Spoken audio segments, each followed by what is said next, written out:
और वही प्रदीप चचा को हम बोलना चाहते हैं, जब बिहार आपको नहीं मिला था, उससे पहले आपके पूर्वज क्या बंगाली बोलना जानते थे?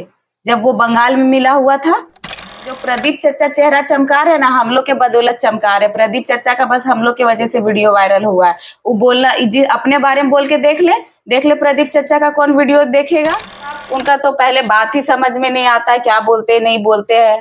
पर जो भी बोलते हैं, देखिए प्रदीप चचा हो या पूर्णिमा नीरज सिंह हो या बाहरी कोई भी हो। जोहार, नमस्कार। आज मेरे सामने कोयलांचल की शेरनी मौजूद है, जो कि हर आंदोलन में भाषा हो, खतियान हो या लड़ाई हो, नियोजन नीति का हर आंदोलन में इनका सहयोग बहुत ही जोरों शोरों के साथ रहा है। तो आज मेरे सामने मौजूद है, तो आइए आप लोगों को रूबरू करवाते हैं। सबसे पहले तो जोहार आपको। आपको भी जोहार, आपके चैनल को भी जोहार। प्रदीप तिवारी का कहना है, जब आप उनको बोले थे कि प्रदीप तिवारी खोट्टा जानता है, उसके बाद उनका बयान आया कि पूजा महतो के जो मम्मी पापा है 2000 पहले देखा जाए तो ये झारखंड बिहार में था, तो क्या उनके मम्मी पापा को बिहारी भोजपुरी भाषा आता था? इस पर आप क्या बोलिएगा? इस पर हम ये बोलना चाहते हैं, हमारा भाषा अपना था, हम लोग भोजपुरी नहीं बोलते थे, हम लोग का अपना रीति रिवाज था, तब तो हम लोग अलग झारखंड राज्य का मांग किए। और वही प्रदीप चचा को हम बोलना चाहते हैं, जब बिहार आपको नहीं मिला था, उससे पहले आपके पूर्वज क्या बंगाली बोलना जानते थे? जब वो बंगाल में मिला हुआ था, तो वो प्रदीप चचा से पूछेगा उनके पूर्वज बंगाली। हमारा कल्चर अलग था, हमारा रीति रिवाज, हमारा गीत संगीत, हमारा नाच अलग था, इसलिए हम लोग अलग झारखंड राज्य मांगे थे। उनका और एक बयान सामने आया था कि आप लोग सोशल मीडिया में सिर्फ अपना चेहरा चमका रहे हैं, इस पर क्या बोलिए? हम लोग चेहरा नहीं चमका रहे हैं, जो प्रदीप चचा चेहरा चमका रहे हैं ना, हम लोग के बदौलत चमका रहे हैं। प्रदीप चचा का बस हम लोग की वजह से वीडियो वायरल हुआ है। वो बोलना अपने बारे में बोल के देख ले प्रदीप चचा का कौन वीडियो देखेगा। चेहरा वो चमका रहे हैं, वो भी हम लोग के बदौलत। प्रदीप तिवारी का कहना है कि इन लोग का मेन मकसद है, मेन मुद्दा है राजनीतिक में आना। आंदोलन तो ये तो जरिया है, एक आंदोलन जरिया है राजनीतिक में आने का, उस पर क्या बोलिएगा? उस पर हम ये बोलना चाहेंगे, जब आप लोग का मेन मुद्दा रहता है राजनीतिक में आना, तो कोई तो टोकने नहीं जाता। हम लोग का तो मेन मुद्दा था ही नहीं। हम लोग खतियान के लिए आंदोलन किए, भाषा के लिए आंदोलन किए, 60-40 के विरोध में आंदोलन किए, सीएम आवास, विधानसभा घेराव, झारखंड बंदी। हम लोग अपना हक तो मांगे ना भाई। आप बदले में क्या दिए? किसी का माथा फोड़े, किसी पे बिन मतलब का धारा दिए। तो हम लोग अपना हक अधिकार बना के देखे, नीति नियम मांग के देखे, नहीं दिए तो अब हम लोग विधानसभा के अंदर जाएंगे। जब एक अनपढ़ बाप का अनपढ़ बेटा बन सकता है नेता, जब उनकी वाइफ को हस्बैंड के बदौलत, जिनको रीडिंग देने नहीं आता है, वो नेता मंत्री बन सकती है, तो एक पढ़ा लिखा इंसान जो क्रांतिकारी का बेटा है वो नेता बन रहा है, तो ये लोग को पेट में दर्द क्यों हो रहा है? और अगर हमारा राज्य हम नेता ना बने तो सब बाहरी को घुसा ले क्या?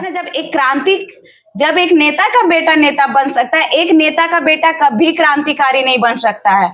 तो जब एक क्रांतिकारी, एक आंदोलनकारी नेता बन रहा है, तो इसमें क्या दर्द हो रहा है? और उनको बनना चाहिए, क्योंकि हमेशा एक आंदोलनकारी माई माटी और जनता के हित में बात करता है। और जो एक नेता रहता है बस वोट मांगना, कहां से खदान हड़पना, कहां रातों रात कोयला चोरी करना, यही नेता मंत्री बोलते हैं कि हम लोग जनता के हित में बात करते हैं, जनता के हित में काम करते हैं। अरे क्या काम करते हैं? आप तो एग्जाम क्लियर नहीं करवा पा रहे, एक ही एग्जाम का 2 बार फॉर्म भरवा रहे हैं, यात्री के बस से कोयला चोरी करवा रहे हैं, रातों रात छोटा हाथी से, टेम्पू से, ट्रैक्टर से, जितना हो सके कोयला चोरी करवा रहे हैं। और वही लोकल, वही ग्रामीण, वही स्थापित जलावन के लिए भी कोयला लेने जाए तो सीआईएसएफ लोग दौड़ाने लगते हो। सीआईएसएफ को शर्म लगना चाहिए कि आप उस छोटा हाथी गाड़ी को, टेम्पू को, ट्रैक्टर को, वो लोग को क्यों नहीं दौड़ाते हैं?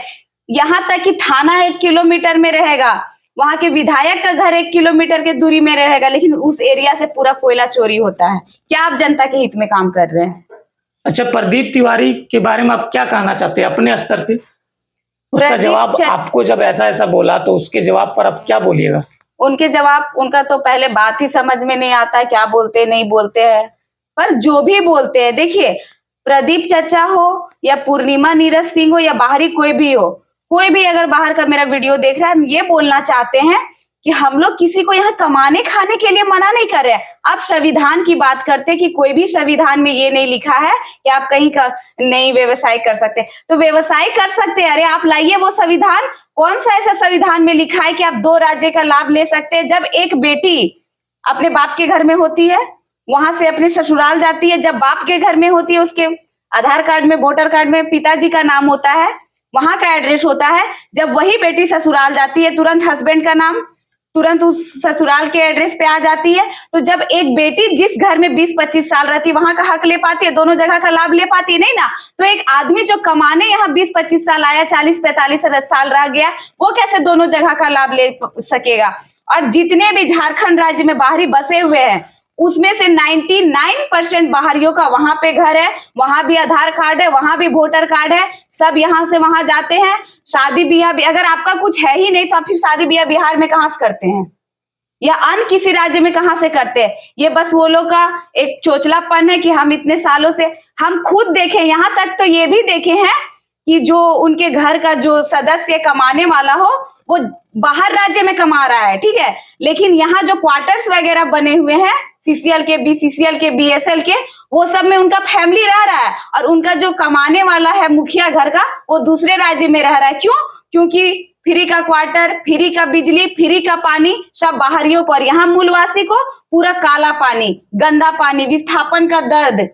तो ये सब इतना जो प्रभाव है वो झारखंड राज्य का जो जनता है वो झेल रहा है और बाहरी यहाँ पे मजा मार रहा है। तो वो लोग को दोनों हाथ में मलाई वाला उनका कहना है कि यहीं के लोग तो जमीन बेचते हैं, बाहरी लोगों को जमीन नहीं बेचे, हम लोग नहीं रहेंगे, यही बोल रहा हूँ। देखिए बात सही है, लेकिन वो लोग सीसीएल, बीसीसीएल जितना भी कंपनी वगैरह का जमीन है वो सब हड़प लिया है। अच्छा ठीक है, आपको यहाँ की जनता बेची तो सीएनटी का जमीन कौन खरीदा, कौन हड़पा? जो आए दिन पेपर कट में आता है, न्यूज में आता है कि सीएनटी के जमीन खाली करे, हड़पे, यहाँ तक कि अपना आवास सीएनटी के जमीन में बना लेते हैं। जो झारखंड राज्य है 60% आदिवासियों का राज्य है, 30% सरकारी आदिवासी, 30% गैर सरकारी, लेकिन 60% आदिवासियों का राज है। तो सीएनटी के जमीन को हड़पा कौन? अगर इतने ही आप संविधान की बात करते हैं तो आपको भी पता होगा सीएनटी का जमीन आप नहीं खरीद सकते हैं। तो अगर है इतने संविधान की जानकारी और संविधान की बात को मानकर चलते हैं तो तुरंत खाली करवाइए सीएनटी जमीन जितना आप लोग हड़पे हुए, तब पता चल जाएगा कितना जमीन खरीदे हैं और कितना सब हड़प के रखे हैं। झारखंड राज्य को तो अभी सुनेंगे कोडरमा में एक महिला थी फर्स्ट पोस्टिंग में घूस लेते हुए पकड़ाई, यही राज्य में छवि रंजन पकड़ाए, यही राज्य में पूजा सिंघल पकड़ाई। एक नेता तो लूटने के लिए आता ही है, लेकिन ये लोग जो कसम खाते हैं वो लोग भी यहाँ के भूल जाते हैं कि वो लोग का नौकरी क्या है, किस पद में वो लोग है। सब झारखंड राज्य को बस लूटने के लिए आता है, क्योंकि यहाँ के लोग अनपढ़, उतने शिक्षित नहीं, पहले के जो हमारे पूर्वज थे एकदम शिक्षित नहीं, और भोले भाले लोग बस बुड़बक बना के झारखंड को लूटने का काम किया जाए।